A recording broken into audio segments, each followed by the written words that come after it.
तो इस वीडियो में हम डेटा प्रेजेंटेशन के बारे में पढ़ने वाले हैं कि डेटा जब आप कलेक्ट कर लेते हो एक बार तो उसको किस किस तरह से जो है प्रेजेंट किया जाता है। मोस्टली हम इसमें एक आपको तरीका बताएंगे डेटा प्रेजेंटेशन का जो इस वीडियो के लास्ट में आएगा।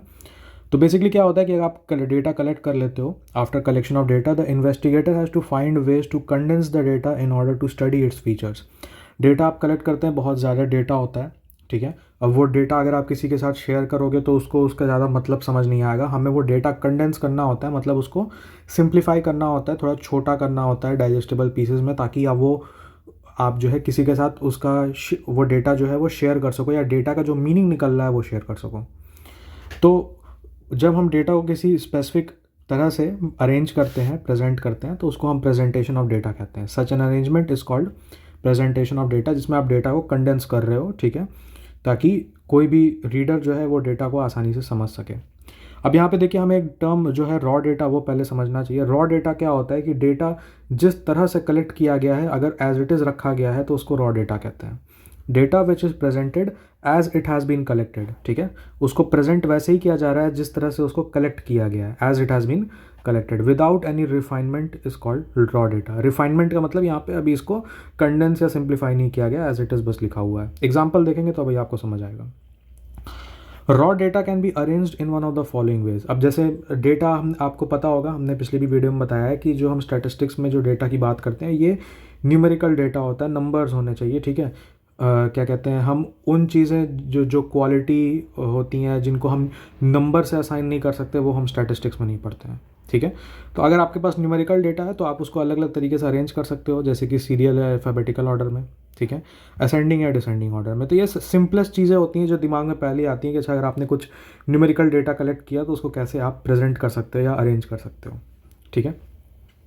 अच्छा, एक टर्म और आता है जिसको हम सैम्पल साइज़ कहते हैं। तो सैम्पल साइज़ का मतलब ये होता है कि आपने कितना अमाउंट ऑफ डेटा कलेक्ट किया है, ठीक है, या कितने इंडिविजुअल्स से डेटा कलेक्ट किया है बेसिकली, ठीक है। मान लीजिए आप एक विलेज में गए और विलेज का आप सेंसस कर रहे हो, वहाँ का जनगणना कर रहे हो। अगर विलेज की पॉपुलेशन जो है मान लीजिए 100 है, ठीक है, तो आपका सैम्पल साइज़ जो है वो 100 हो जाएगा। आप 100 लोगों से जाके उनका एज, ऑक्यूपेशन, उनकी इनकम क्या है, ठीक है, क्या करते हैं वो, जॉब क्या है, ये सारी चीज़ें पूछोगे, तो वो जो 100 लोगों का ग्रुप है वो आपका सैम्पल साइज़ हो जाएगा जहाँ से आप डेटा अपना कलेक्ट कर रहे हो।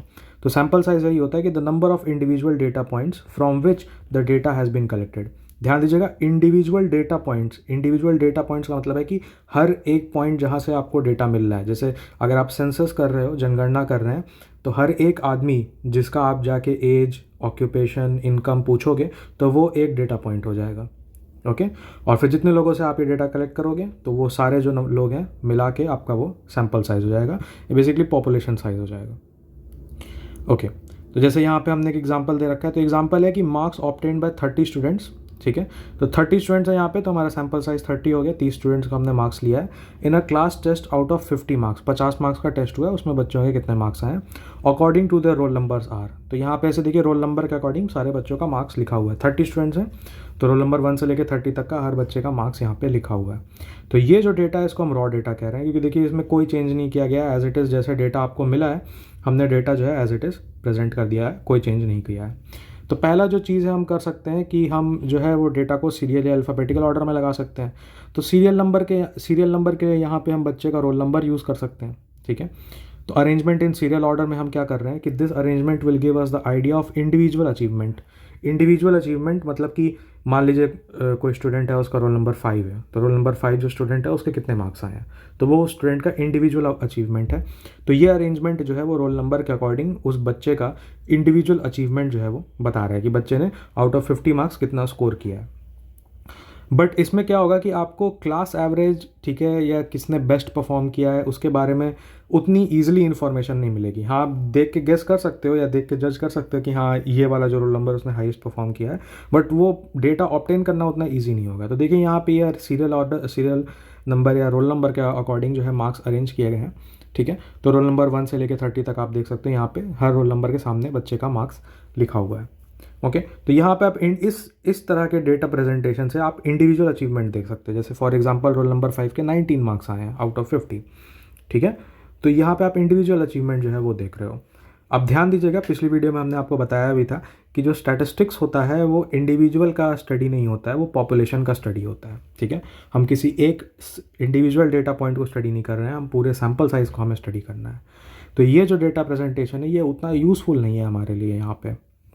तो हम दूसरा टेक्निक यूज़ करेंगे डेटा प्रेजेंटेशन का, जो कि असेंडिंग ऑर्डर होता है, और तीसरा जो डिसेंडिंग ऑर्डर होता है, मैं दोनों दिखा दे रहा हूँ। तो असेंडिंग ऑर्डर में और डिसेंडिंग ऑर्डर में यहाँ पे बच्चों के मार्क्स अरेंज कर दिए गए हैं। ठीक है, अब आप देख सकते हो कि असेंडिंग या डिसेंडिंग ऑर्डर के लिए आपको सॉर्टिंग करनी पड़ेगी, मार्क्स की सॉर्टिंग करनी पड़ेगी, सबसे कम मार्क्स पहले किसका आ रहा है, फिर हाईएस्ट किसका जा रहा है। ठीक है, अब जैसे जैसे आपका सैम्पल साइज़ ग्रो करता जाएगा, अब आपको समझ आ रहा होगा कि चलो 5 या 10 बच्चे होते तो असेंडिंग डिसेंडिंग ऑर्डर लगाना उतना मेहनत नहीं होता, बट अगर सैम्पल साइज़ बहुत बड़ा है, मान लीजिए 50 बच्चों की या 100 स्टूडेंट्स की क्लास है, तब फिर ये असेंडिंग और डिसेंडिंग ऑर्डर करना काफ़ी मेहनत हो जाता। फिर हो सकता है आपको उस टाइम पे कंप्यूटर की ज़रूरत लेनी पड़े, मैनुअली जो है वो चीज़ करना पॉसिबल नहीं होगा। असेंडिंग डिसेंडिंग ऑर्डर के कुछ फ़ायदे भी हैं पर नुकसान भी हैं। जैसे असेंडिंग डिसेंडिंग ऑर्डर में देखिए, raw data when put into ascending और descending order of magnitude is called array या एरेड डेटा। ठीक है, तो जब डेटा आपका असेंडिंग या डिसेंडिंग ऑर्डर में अरेंज कर दिया जाता है तो उसको एरे या एरेड डेटा कहते हैं। तो जैसे फॉर एग्जांपल ये जो है आपका ये एरेड डेटा, ये दोनों जो है एरेड डेटा, एक एरे में अरेंज किया गया है असेंडिंग या डिसेंडिंग ऑर्डर के। असेंडिंग और डिसेंडिंग ऑर्डर का फ़ायदा क्या है? असेंडिंग या डिसेंडिंग ऑर्डर जो है gives us an idea of the highest या लोएस्ट स्कोर्स। ठीक है, असेंडिंग ऑर्डर में आप देख सकते हो लोएस्ट स्कोर 1 है, हाईएस्ट स्कोर जो है वो 41 है। सेम डिसेंडिंग ऑर्डर से भी हाईएस्ट 41 है और लोएस्ट जो है वो 1 है। तो असेंडिंग या डिसेंडिंग ऑर्डर से हाईएस्ट एंड लोएस्ट स्कोर जो है वो ईजिली हमें देखने को मिल जाते हैं, जो कि आपका सीरियल नंबर या रोल नंबर में जो आपने अरेंज कर रखा था उसमें आपको ढूंढना पड़ेगा कि अच्छा 41 यहाँ आ रहा है। ठीक है, फिर क्या 41 से कोई बड़ा नंबर तो नहीं है, जैसे 39 पहले आ गया तो आपको लगेगा अच्छा 39 हाईएस्ट है, फिर आगे जाओगे तो पता चलेगा अच्छा 41 हाईएस्ट है, फिर हो सकता है आगे 41 के आगे भी कोई बड़ा नंबर आ सकता है। ठीक, तो असेंडिंग डिसेंडिंग ऑर्डर से हमें डायरेक्टली ये देख के पता चल जाता है कि हाईएस्ट एंड लोएस्ट जो है वैल्यूज़ क्या है किसी डेटा के। पर अगर सैम्पल साइज़ बहुत बड़ा है, जैसे मैंने पहले आपको बताया कि however if the sample size is large, arranging the data is a tedious process, मेहनत वाला प्रोसेस है। आपको कंप्यूटर की ज़रूरत हो सकती है लेनी पड़े अगर डेटा साइज़ आपका सैम्पल साइज़ बड़ा है। ओके, तो देखिए अब हम आते हैं हमारे जो मेन टॉपिक है हमारा वीडियो का, वो है फ्रीक्वेंसी डिस्ट्रीब्यूशन। तो क्या होता है इसका मतलब हम समझाते हैं। फ्रीक्वेंसी टेबल हम बनाते हैं। फ्रीक्वेंसी टेबल और frequency distribution is a method to present raw data in the form from which one can easily understand the information contained in the raw data। तो बेसिकली हम यहाँ पे एक फ्रीक्वेंसी डिस्ट्रीब्यूशन या फ्रीक्वेंसी टेबल बनाएंगे जिससे हम रॉ डेटा से इंफॉर्मेशन ईजिली जो है वो ऑब्टेन कर सकें। कैसे करते हैं, कैसे फ्रीक्वेंसी डिस्ट्रीब्यूशन बनाते हैं देखेंगे हम। फ्रीक्वेंसी डिस्ट्रीब्यूशन जो है वो दो तरीके से बनाया जा सकता है, डिस्क्रीट फ्रीक्वेंसी डिस्ट्रीब्यूशन या कंटिन्यूस फ्रीक्वेंसी डिस्ट्रीब्यूशन। अब नाम से डरने की ज़रूरत नहीं है, काफ़ी सिंपल चीज़ है, हम एक एग्जांपल आपको करके दिखाएंगे तो ईजिली समझ आ जाएगा। इस वीडियो में हम डिस्क्रीट फ्रीक्वेंसी डिस्ट्रीब्यूशन पर पहले फोकस करेंगे, क्योंकि कंटिन्यूस फ्रीक्वेंसी डिस्ट्रीब्यूशन जो है उसमें हमें काफ़ी डिटेल में पढ़ना है। तो डिस्क्रीट फ्रीक्वेंसी डिस्ट्रीब्यूशन में क्या होता है कि इसका मैं ये डिस्क्रीट फ्रीक्वेंसी डिस्ट्रीब्यूशन टेबल बनाने का एल्गोरिदम आपको दिखा देता हूँ। अब हो सकता है एल्गोरिदम अभी आपको समझना है, एक एग्जांपल हम करके दिखाएंगे तो ज़्यादा समझ आएगा। ठीक है, तो एल्गोरिदम ये होता है कि आप पहले रॉ डेटा ऑब्टेन करते हो, क्वेश्चन में आपको डेटा दिया रहता है। ठीक है, फिर आपको यूनिक एंट्रीज आइडेंटिफाई करनी रहती है और उनको असेंडिंग ऑर्डर में लिखना रहता है फर्स्ट कॉलम में। ठीक, तो बेसिकली आपके जो जो जैसे मार्क्स हैं अगर स्टूडेंट्स के, तो मार्क्स आपको आइडेंटिफाई करने के यूनिक मार्क्स क्या हैं, यूनिक एंट्रीज़ क्या हैं, और फिर आपको उनको असेंडिंग ऑर्डर में अरेंज करना रहता है। और फिर हम डेटा के थ्रू जाते हैं और टैली मार्क्स का यूज़ करते हुए, टैली मार्क्स क्या होते हैं ये भी अभी हम बताएंगे एग्जाम्पल के थ्रू। टैली मार्क्स के थ्रू काउंट करते हैं कि कोई नंबर या कोई मार्क्स कितनी बार आपके डेटा में रिपीट हुआ है। ठीक है, और फिर उसके बाद टैली मार्क्स को काउंट करके हम थर्ड कॉलम में फ्रीक्वेंसी लिखते हैं कि कोई मार्क्स कितनी बार रिपीट हुआ है, उसको नंबर के फॉर्म में न्यूमेरिकल फॉर्मेट में हम लिखते हैं कि ये मार्क्स इतनी बार रिपीट हुआ है, और जो रिपीटिशन होता है मार्क्स का या डेटा का उसी को हम जो है वो फ्रीक्वेंसी कहते हैं कि कितनी बार जो है आपका डेटा रिपीट हुआ है आपके डेटा सेट में। और फिर हम टोटल कर लेते हैं, एक बार सारी फ्रीक्वेंसी वैल्यूज़ का टोटल कर लेते हैं और वो हमारे सैम्पल साइज़ के बराबर आना चाहिए। अगर सैम्पल साइज़ के बराबर नहीं आता है इसका मतलब आपने कहीं कुछ काउंटिंग एरर कर रखा है। और फिर जो आपने टेबल बनाया है उसका एक अप्रोप्रिएट आप टाइटल दे देते हो। तो ये एल्गोरिदम है, पर हम एक एग्जांपल करके दिखाते हैं तो आपको ज़्यादा समझ में आएगा। एग्जांपल के लिए हम वही जो 50 स्टूडेंट्स के मार्क्स थे उनको ले लेते हैं इस तरह से। तो ये जो 50 स्टूडेंट्स के मार्क्स हैं, देखिए यहाँ पे मैंने उनको ये मार्क्स एक बार यहाँ पे फिर से लिख लिया है, अभी आपको समझ आएगा क्यों।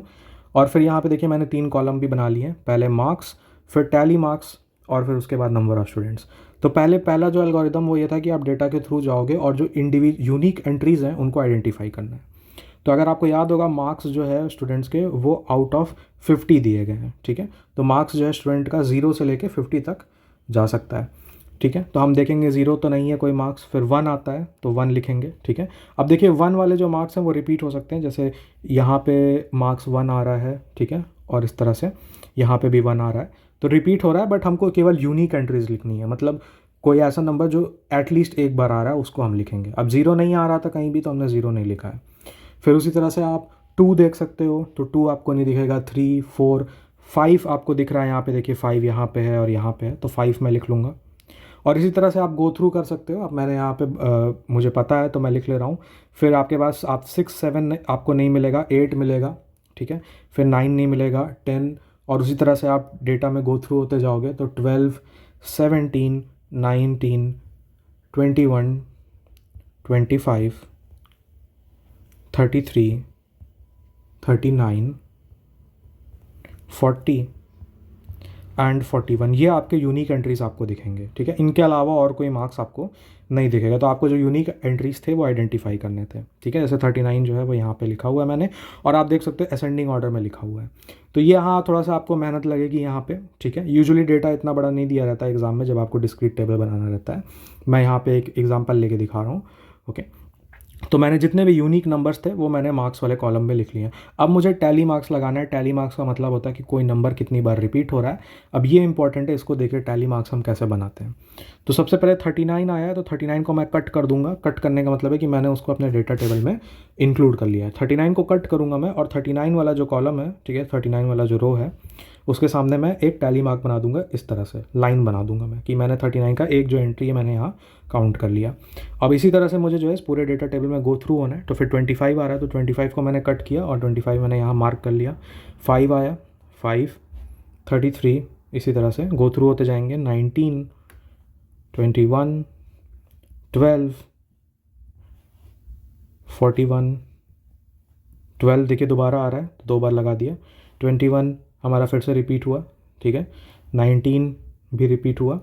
1 फर्स्ट बार आ रहा है। 10, 8, 12 3 बार हो गया। 12, 17 फर्स्ट बार आया।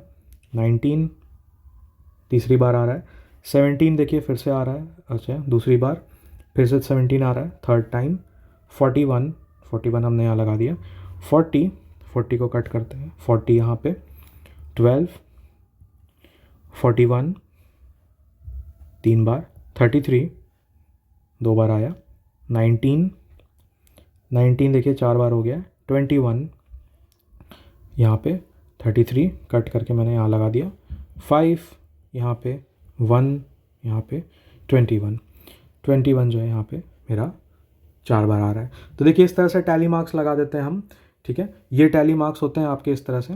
अच्छा आप सोचेंगे कि अगर मान लीजिए मेरा टैली मार्क्स जो है वो और ज़्यादा आता है तो क्या मैं ऐसे ही लाइन बनाता जाऊँगा? तो नहीं, टैली मार्क्स का जो तरीका होता है वो लिखने का वो ऐसा होता है कि अगर कोई एंट्री एक बार रिपीट हो रही है, मैं यहाँ पे ऊपर अलग से बना के दिखा दे रहा हूँ।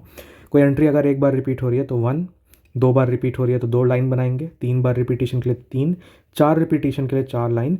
जब 5th बार वो एंट्री आती है, अभी यहाँ पे तो ऐसा नहीं हुआ है, अगर मान लीजिए कोई एंट्री 5वीं बार आती है तो हम ये टैली मार्क्स को ऐसे क्रॉस कर देंगे। इसको पूरे को जो है हम 5 काउंट करते हैं इस तरह से। अब अगर 5 के आगे आता है तो क्या करेंगे? 5 के आगे आ रहा है तो फिर आप अपना एक लाइन थोड़ा सा गैप देके आप अपनी नेक्स्ट लाइन 6 बना सकते हो, ठीक है। 7, 8, 9 और फिर 10, जब आपका फिर से 5 का सेट कंप्लीट हो गया तो आप क्रॉस कर दोगे। इसको जो है हम क्या रीड करेंगे? इसको हम 10 रीड करेंगे। तो टैली मार्क्स जो है वो इस तरह से चलते हैं। जैसे अगर आपसे कोई पूछे इसको क्या रीड करेंगे, तो ये इतना हमारा 5 है और ये हमारा 2 है, तो 5 + 2 ये हमारा टोटल जो है टैली मार्क्स 7 हो गए। तो टैली मार्क्स जो है हम इस तरह से बनाते हैं। तो ये हमें देखना है। टैली मार्क्स हमने बना लिए, उसके बाद जितनी भी रिपीटेशन हो रहा है उसको बस हमको यहाँ पे लिख लेना, नंबर ऑफ़ स्टूडेंट्स, या इसी को हम फ्रीक्वेंसी भी बोलते हैं। ओके, फ्रीक्वेंसी मतलब कोई मार्क्स या कोई डेटा कितनी बार रिपीट हुआ। तो 1 मार्क्स जो है वो 2 बच्चों के आए हैं। 5 मार्क्स 2 बच्चों के आए हैं। 8 एक ही बच्चे का आया है। 10 भी एक है। 12 4 स्टूडेंट्स के हैं। 17 3 स्टूडेंट्स के हैं। 19 21 4 स्टूडेंट्स का। 25 1 स्टूडेंट का है। 33 3 स्टूडेंट्स के हैं। 39 1 1 एंड देन 41 जो है वो भी 3 स्टूडेंट्स के हैं। तो ये देखिए हमने यहाँ पे देख लिया कि कौन से मार्क्स कितनी बार आपके रिपीट हो रहे हैं, ये हमने लिख लिया। लास्ट जो स्टेप होता है इसमें, ठीक है, ये बेसिकली ये क्या कहते हैं, ये एक सेल्फ चेक होता है कि भाई आपने जो डेटा कलेक्ट किया है और जो आपने ये फ्रीक्वेंसी डिस्ट्रीब्यूशन टेबल बनाया है, ठीक है, ये सही है कि नहीं। तो इसको बस हम क्या करते हैं कि यहाँ पे जितने भी ये नंबर ऑफ़ स्टूडेंट्स हैं इनको हम ऐड कर देते हैं। अगर आपको याद होगा जो टोटल नंबर ऑफ़ स्टूडेंट्स थे वो 30 स्टूडेंट्स थे, ठीक है। तो यहाँ पे जो फ्रीक्वेंसी का सम है वो भी जो है आपका 30 आना चाहिए। तो 2 2 4 5 6 4 10 13, फिर उसमें 14 15 16 17 21 22 25 26 27 और फिर 3 30। टोटल जो है हमें यहाँ पे 30 जो है स्टूडेंट्स मिल रहे हैं। इसका मतलब हमने जो डेटा कलेक्ट किया है वो हमने करेक्ट कलेक्ट किया है, ठीक। आप चाहो तो यहाँ पे लास्ट में ऐसे टोटल करके लिख सकते हो। ओके, तो ये जो होता है हमारा ये फ्रीक्वेंसी डिस्ट्रीब्यूशन टेबल होता है, ठीक है। इसका आप इस टेबल का नाम दे सकते हो, जैसे कि इस टेबल का नाम हो गया मार्क्स ऑफ 30 स्टूडेंट्स, ठीक है। एंड ये जो हमारा टेबल है इसको हम डिस्क्रीट फ्रीक्वेंसी डिस्ट्रीब्यूशन टेबल कहते हैं। डिस्क्रीट वर्ड का हम क्यों यूज़ करते हैं? डिस्क्रीट वर्ड का हम यूज़ इसलिए करते हैं कि हम हर मार्क्स को अलग अलग लिख रहे हैं, ठीक है। हर मार्क्स का एक अलग जो है वो रो मिल रहा है। जैसे 19 मार्क्स जिसके आए हैं उसका एक अलग रो है, 21 जिसके मार्क्स आए हैं उसका एक अलग रो है। तो इसी को जो है हम डिस्क्रीट फ्रीक्वेंसी डिस्ट्रीब्यूशन टेबल कहते हैं। और ये जो है हमारा first type of distribution table है, फ्रीक्वेंसी डिस्ट्रीब्यूशन टेबल है जो हमें पढ़ना है। तो काफ़ी सिंपल है, बस आपको क्या कहते हैं यूनिक एंट्रीज आइडेंटिफाई करनी है एंड देन उसको बस आपको टैली मार्क्स के फॉर्म में पहले ऐसे लिखना है एंड देन फ्रीक्वेंसी देख लेनी है कि कितनी बार जो है कोई एंट्री आपकी डेटा सेट में रिपीट हो रही है। ओके, तो इसी तरह से एक क्वेश्चन और है यहाँ पे, ये आप खुद से ट्राई कर सकते हैं, ठीक है, ज़्यादा कोई डिफिकल्ट नहीं है। कि यहाँ पे जो है the following data shows the number of children in 40 families. तो टोटल नंबर ऑफ फैमिलीज आपकी 40 हैं, ठीक है। और यहाँ पे नंबर ऑफ चिल्ड्रन जो है वो फैमिली में आपके दिए गए हैं। जैसे किसी फैमिली में 1 बच्चा है, किसी फैमिली में 2 बच्चा है, किसी फैमिली में 6 बच्चे हैं, ठीक है। तो उस तरह से तो ये आपको यहाँ पे यूनिक एंट्रीज आइडेंटिफाई करनी है। तो यूनिक एंट्रीज आपकी क्या हो जाएंगी? 0 हो जाएगा, 1 2 3 4 5 6। तो ये आपके यूनिक एंट्रीज हो जाएंगे। उसके बाद आप टैली मार्क्स बनाइए एंड देन जो है वो फ्रीक्वेंसी लिख लीजिए। तो यहाँ पे क्वेश्चन में दे रखा है कि create a discrete frequency distribution of the above data. Discrete का मतलब क्या है कि हमको हर एंट्री को अलग अलग रो असाइन करना है, ठीक। तो ये एक सिंपल सा क्वेश्चन है, आप ट्राई कर सकते हो। एंड इस वीडियो में हमने डिस्क्रीट फ्रीक्वेंसी डिस्ट्रीब्यूशन जो है वो पढ़ लिया है। नेक्स्ट वीडियो में हम कंटिन्यूस फ्रीक्वेंसी डिस्ट्रीब्यूशन टेबल देखेंगे।